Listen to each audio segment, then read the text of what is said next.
You're listening to the Cyberwire Network, powered by N2K. LinkedIn is pretty amazing at helping you grow your small business. We cannot stop your new clients from emailing you at 3 a.m. We can help you sell, market, and hire in one place. We cannot help you be in 3 places at once. And while we can't help you organize your calendar, LinkedIn can help you land more clients so you have a calendar to organize. Grow your small business on LinkedIn. Learn more at linkedin.com/smallbusiness. Earlier, I was doing a speed test because I was trying to compare in my head, if I had satellite internet, how would that compare to where I am now? And I know what I'm supposed to be getting because I'm technically on fiber optic. Yep. That is not anywhere close to what I'm actually getting. And there's a whole bunch of reasons for that. I know. Don't at me, people. I get it. I understand. But it is interesting. That's why when you get the ad, it says up to, not at minimum. Not even, I think I'm supposed to be on like 1 gigabit. I'm not even getting anywhere close to that. And I'm sure it's probably my router. Yes, I know. Welcome. I'm Maria Varmazes, and you're listening to T-Minus Space Cyber Briefing. In this show, we examine the evolution of cybersecurity in the global and orbital infrastructure that powers, protects, and connects our lives. 3, 2, 1, 0.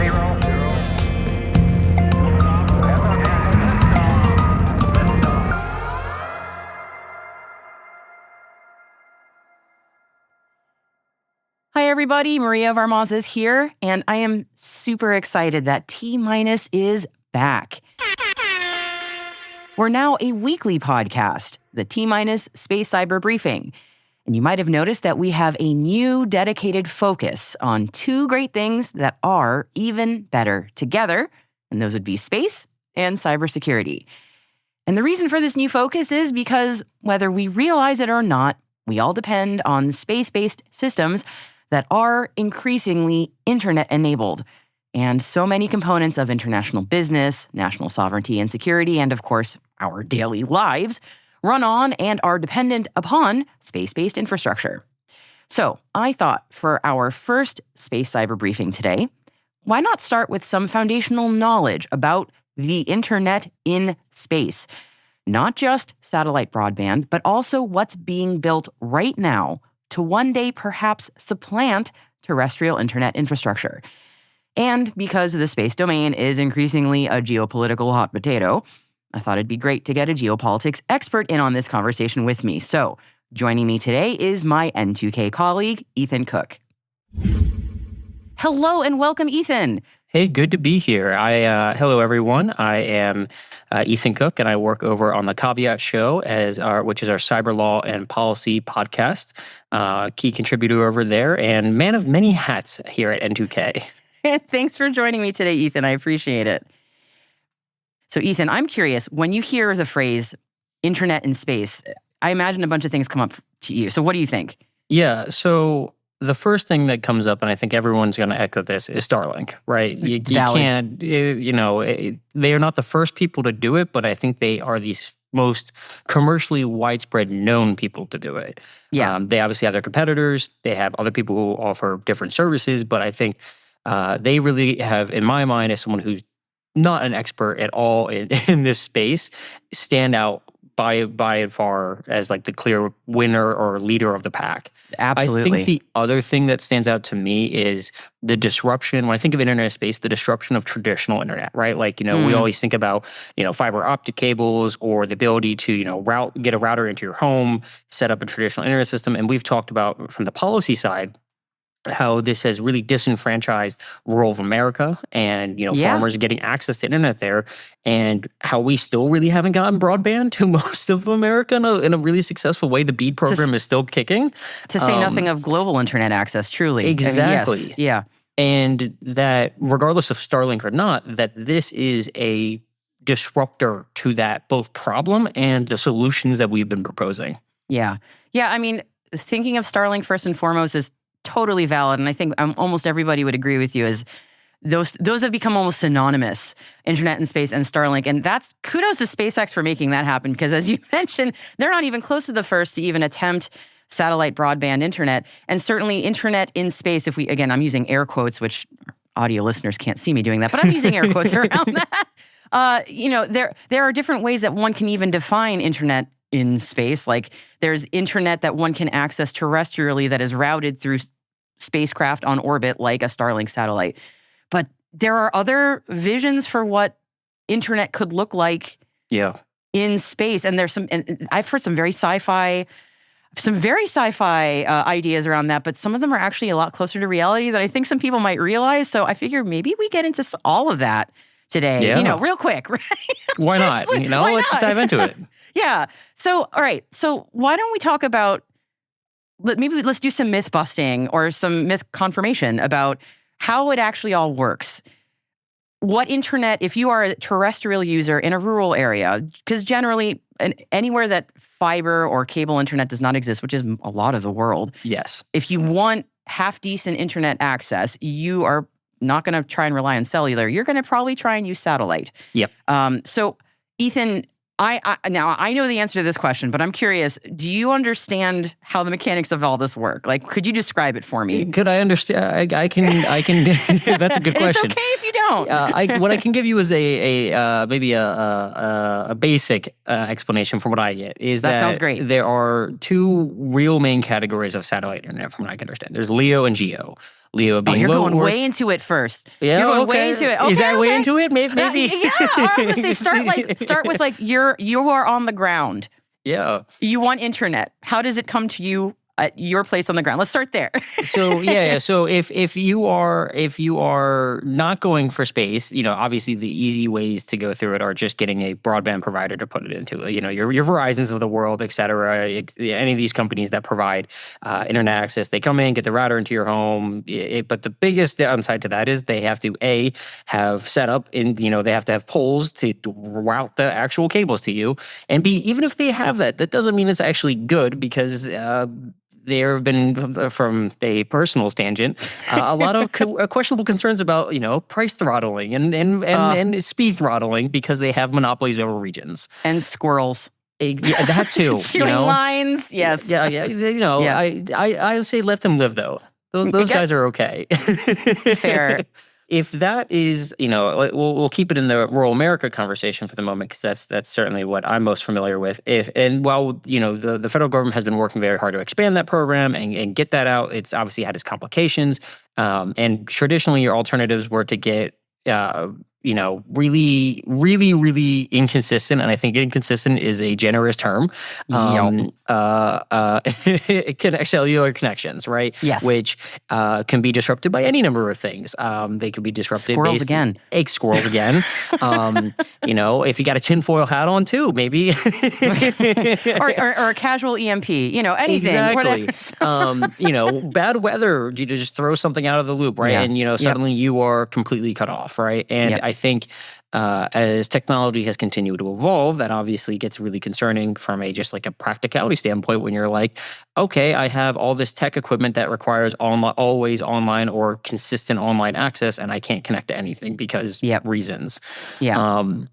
And so I think when you go to with those main solutions, they're not really fixed and they're still kind of problematic and we still have them. And that's where I think the satellite conversation really comes into play, kind of disrupting that with these two, from what I understand, levels of orbit is maybe the best way to categorize it. So why don't I'll start with a level set here on. I think a lot of people have an idea in their head, really basic, about how satellite internet might work. And it's 50-50 when I ask people if they get it right or not. But the phrase bent pipes in space is something that my old boss, Brandon, he taught me. Shout out to Brandon. And it is such a great way of describing how satellites work for the most part, where you are on the ground. You are receiving, and I'm putting this very simply, you are receiving a signal from a satellite in space. The thing that was sent to that satellite was, not hand-waving magic here, but internet data was being sent up to that satellite. And the satellite is in that bent pipe in space that is just routing it back down to you. Again, very, very generally. There, I think, is often an idea, and it's not entirely inaccurate, that there's a lot more complicated stuff happening on orbit where things are getting bing, bing, bing, bing, bing, bing, bing. That does happen. Starlink is actually way ahead of that technology. The idea of like internet data goes up. The data is routed amongst a whole bunch of satellites that may exist in like the similar orbital neighborhood. And then it figures out the best path down to you on the ground. Creating kind of like a mesh of sorts. A mesh, exactly. But that is still so stinking cutting edge. Most Starlink satellites are not doing that yet. And a lot of the older satellite technology are way out in geosynchronous orbits. So it's like 10 to 20,000 miles away, like super far away where the GPS satellites are. So you've got like this behemoth school bus size satellite that hopefully doesn't have a major structural failure. It's super far away. And space debris is not a problem. Well, out there it's less of a scary issue, but it's kind of like that single pane of glass thing where, I don't know, if you've got a multi-billion-dollar satellite being sent out to space and then one of its solar panels fails to deploy, now it only has 10% of its throughput. This happened like 2 years ago. Convenient. A Viasat satellite. It was really a shame. Everyone was really excited that it was going to be delivering humongously fast speeds, and it was going to be a really big game changer for them. But then again, one of the solar panels just didn't deploy, so it's at like 10% of its actual capacity. It really stinks for them. Great execution on that one. Oh, it's it's a load-bearing satellite, right? Yeah. So you've got like these huge satellites that go way out in distance, and as you can imagine, that distance latency is a massive problem. Yeah. But at the same time, if you're on the ground, you generally have a sense like your satellite dish is like, that tiny little point in the sky is not usually going to move. I can probably find it pretty easily, unless it's raining or snowing. Which happens a couple times. Which happens a couple times. So unless you're like in the prairie where none of that ever happens or something. No, you just get tornadoes. Yeah, it's different problems, right? But that's what Starlink did that was one of the many things that it did that was so disruptive. And I promise you I'm not being paid by them. They had the funds to say, we're going to yeet thousands of tiny satellites into orbit as opposed to 1 or 5 or a dozen. They're like, we can make thousands of these. And as they decay orbitally and get burnt up, we can just keep sending more because they have a multi-billionaire behind them funding them so they can do this. And in addition to having lots of redundancy much closer to Earth, so in theory much faster, they also pioneered, they're not the first, but they pioneered the idea of using satellite links in between these little tiny Starlink satellites to pass data between them in that mesh network style. They are not the only ones trying this, but this is, again, you mentioned Starlink and you're not wrong. Like they're at the forefront of a lot of this kind of stuff. And that makes essentially like the contrast between these giant geosatellites, those are load-bearing, really important. And the ones that are in LEO, Starlink's not the only one. Amazon LEO is another example. It's trying to catch up there. Those satellites are practically disposable. Like you lose 5 at a time. Who cares? We'll send another dozen up, and then it'll sort of fill the gap. So it's remarkable, that difference. Satellite internet, even in LEO, is still not, I think, comparable yet to terrestrial. Like I don't throw out your FiOS if you've got it, but it's not bad. I mean, you don't have any other choice. Has played. I mean, like taking a step back from a non-space side, it has paid dividends in the Ukraine war. I mean, for real. Yes, I think when that whole conflict emerged, there was huge question marks about the Ukraine's ability to secure itself, and here we are years later, and it's just a standstill with give and take on both sides any given day of the week. And I think it's undoubtedly just fair to say that Starlink is a huge player in that and has changed the Ukraine's ability to defend itself. Yep. Yeah, we've seen even in the Iran conflict as well that Starlink's been very, very useful. So here's a quick question I have for you. So as I was, diving into this kind of whole conversation, a name that has popped up, obviously we've talked about Starlink a lot, but Amazon LEO popped up a couple times. Yep. Yes. As a recent kind of, by recent I mean probably I think the last couple of months, it's really kind of stepped out onto the scene and started showing and flexing its muscles. Yes. What has the impact of that been? Obviously, I don't expect them to be like rival competitors today because it takes some time to spin this up. But yeah, as someone who's an outsider on that and not really understanding the market space yet, what does that look like?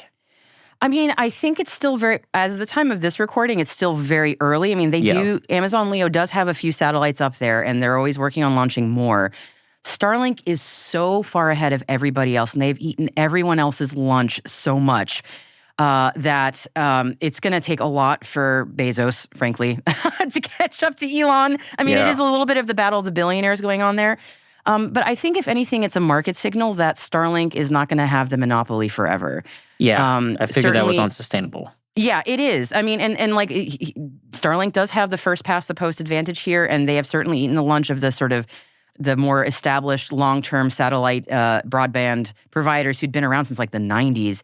Starlink just blew them out of the water. But Amazon Leo coming after Starlink, we will see if they're successful in actually disrupting the monopoly. But it is to me an important signal that if it's not going to be Amazon Leo, there will be someone else. And certainly that's to say nothing of entirely other countries. Like China's working really hard on making competitors to Starlink. And if anyone could possibly push Elon and Starlink off of the throne, it is absolutely China. It absolutely is. And I wouldn't downplay India, or I wouldn't also downplay Europe either. Like there's a lot of nation states that are trying to do similar things. And there's a huge data sovereignty and space sovereignty push going on at the same time that's giving everything so much urgency. This is more your lane with geopolitics, but it is all interrelated. I was going to say, truly. the data sovereignty point has been, I mean, as someone who's tracking the AI side of things a lot right now, that's a huge, especially with the EU, a huge conversation. And I'm sure space aid is just as much of a conversational point.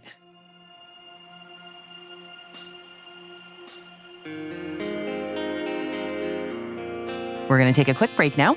Stick around to hear Ethan and I tackle the squirrels in space problem right after this.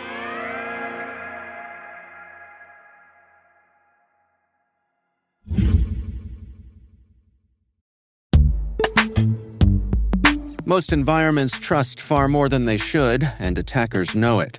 ThreatLocker solves that by enforcing default deny at the point of execution. With ThreatLocker Allow listing, you stop unknown executables cold. With ring fencing, you control how trusted applications behave.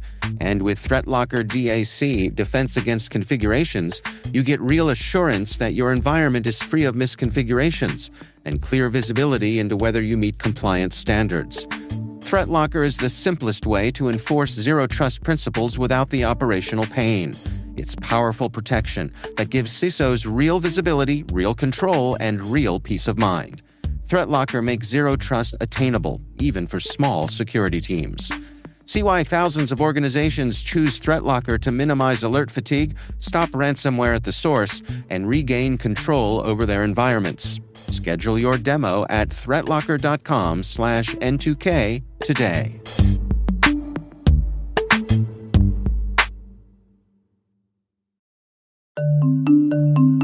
When it comes to mobile application security, good enough is a risk. A recent survey shows that 72% of organizations reported at least one mobile application security incident last year, and 92% of responders reported threat levels have increased in the past 2 years. GuardSquare delivers the highest level of security for your mobile apps without compromising performance, time to market, or user experience. Discover how GuardSquare provides industry-leading security for your Android and iOS apps at www.guardsquare.com.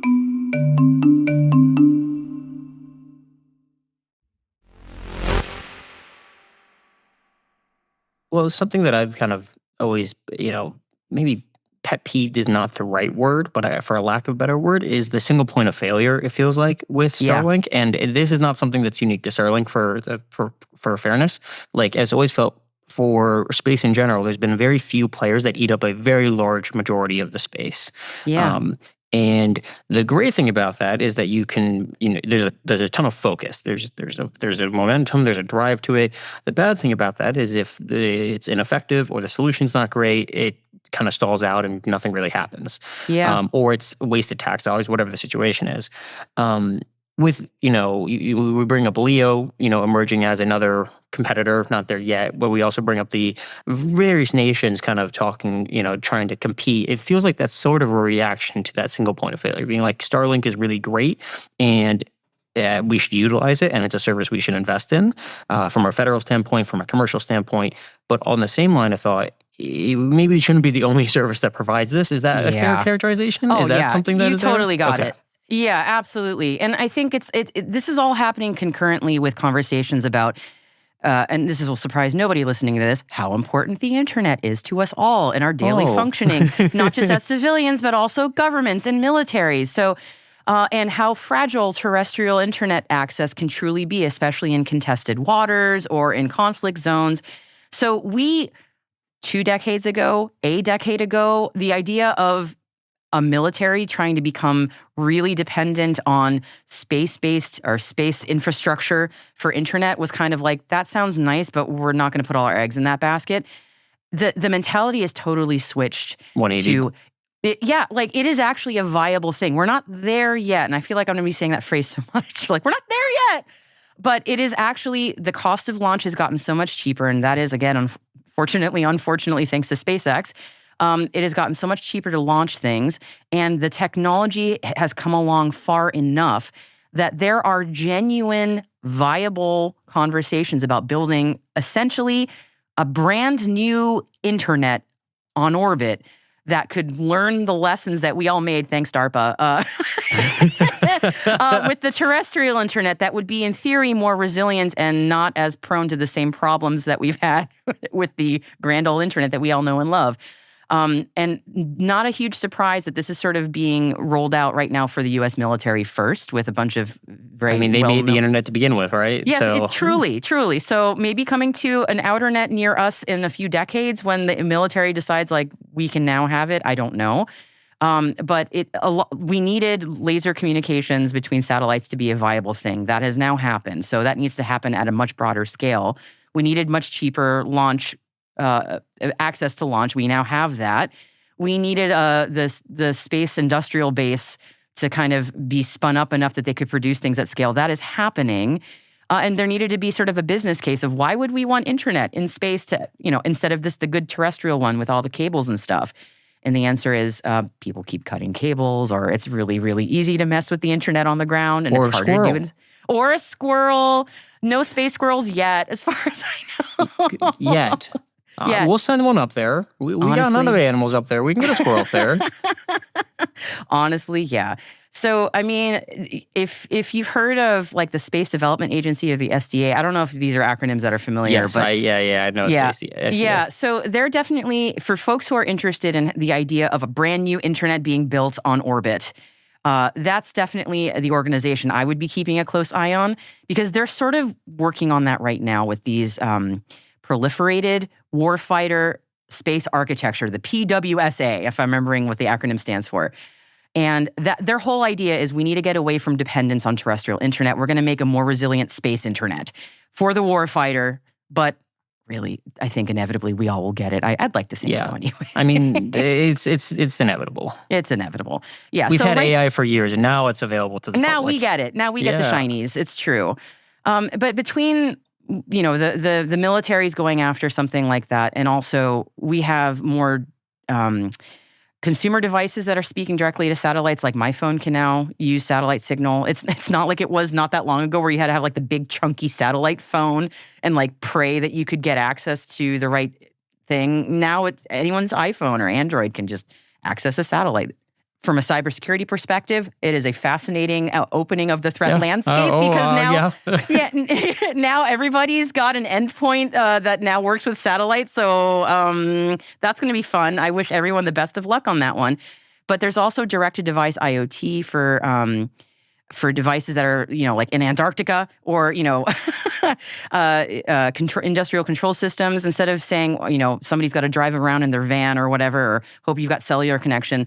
They're just bypassing all of that and saying, we're going to have this IoT device on this penguin station in Antarctica directly dial into a satellite. And that, again, that opens things up for all sorts of mayhem. And I'm giggling because it's like, oh, this could be fun, but horrifying. We will see some mischief made. I am absolutely sure of it. But it is fascinating how it's becoming, we don't even, the average consumer doesn't really need to think about it anymore. It's sort of happening.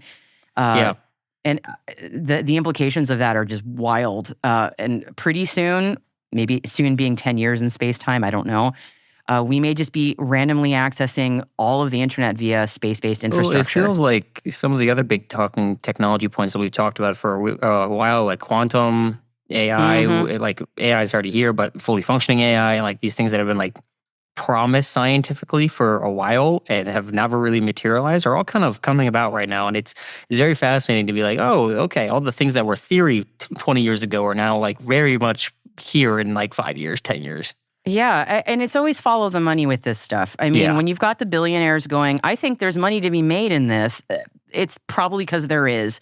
So, I mean, with a lot of stuff in space, there's technology and ideas that have been kicking around since like the 50s that people are still trying to get off the ground, and they sound like great ideas, but there's no funding for it. There's no market for it. And it's a shame because some of the stuff I've heard is great.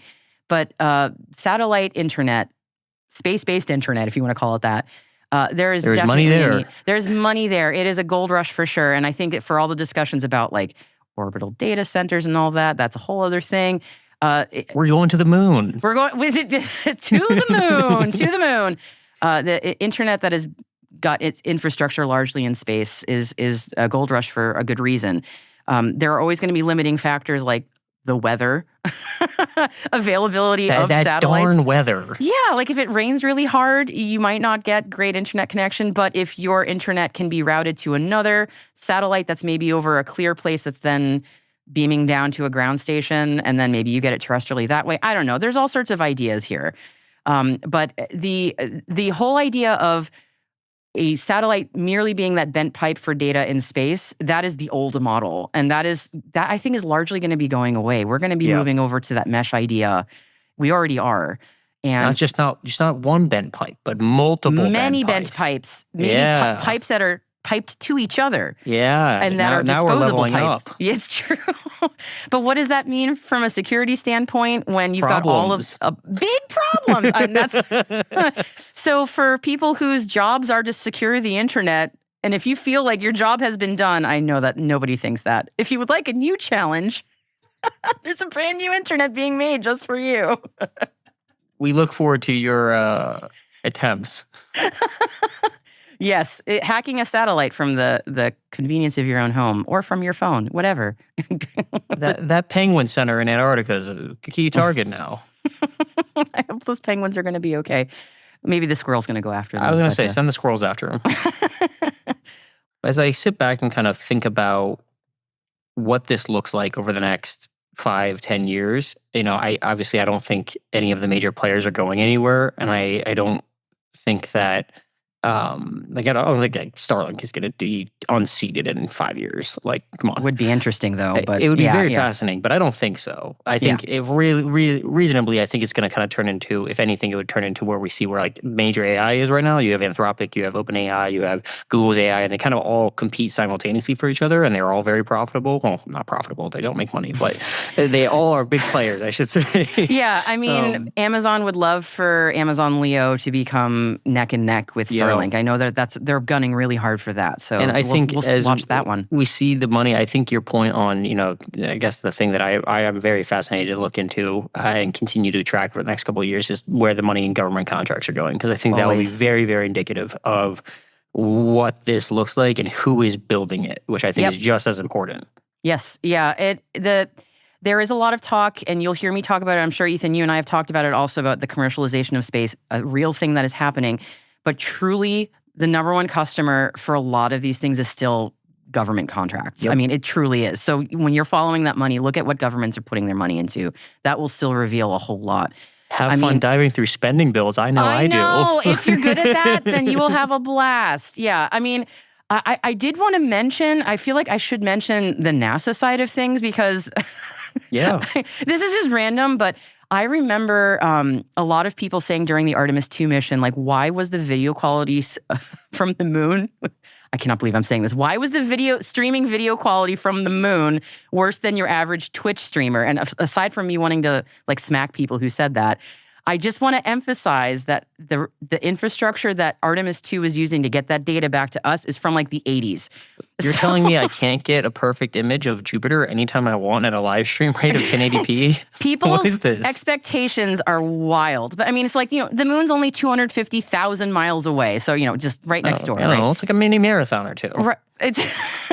But, it's still using the Deep Space Network, which was built in like the 60s, or when it's closer to Earth, TDRS, which was largely built in the 80s and 90s. So NASA is working hard on getting optical laser links up and running before we actually land people on the moon again, because they know folks want it in like 4K. But we're not there yet. But part of Artemis 2 is actually testing that. So there is money on the science side being developed in that direction too. So, and then you get into conversations about Wi-Fi on the moon, and that's a whole other show. But we're not there yet. We're not there yet. But Nokia is very interested. So Not there yet. Keyword. Yeah, not yet, but it's really funny talking about like Wi-Fi on the moon. We don't have it yet, but we will. We will. We will have to. We will have to.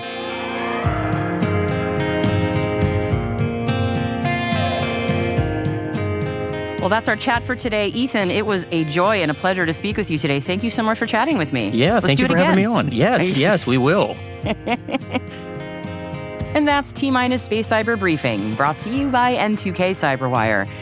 You know, if you like what you heard today, you will also enjoy our newsletter, Signals and Space.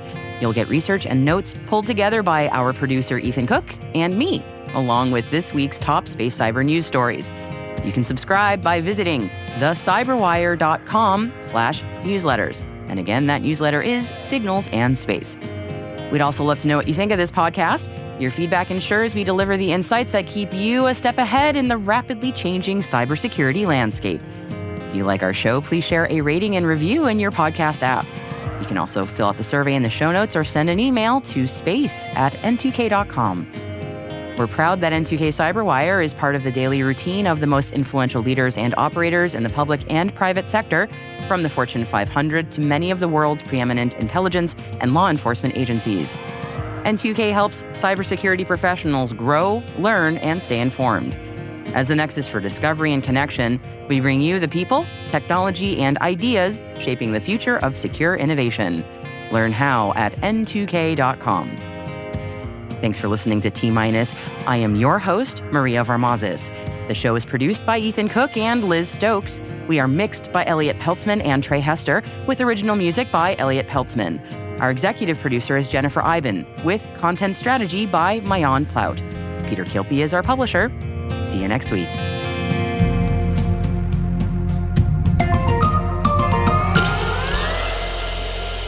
T-minus.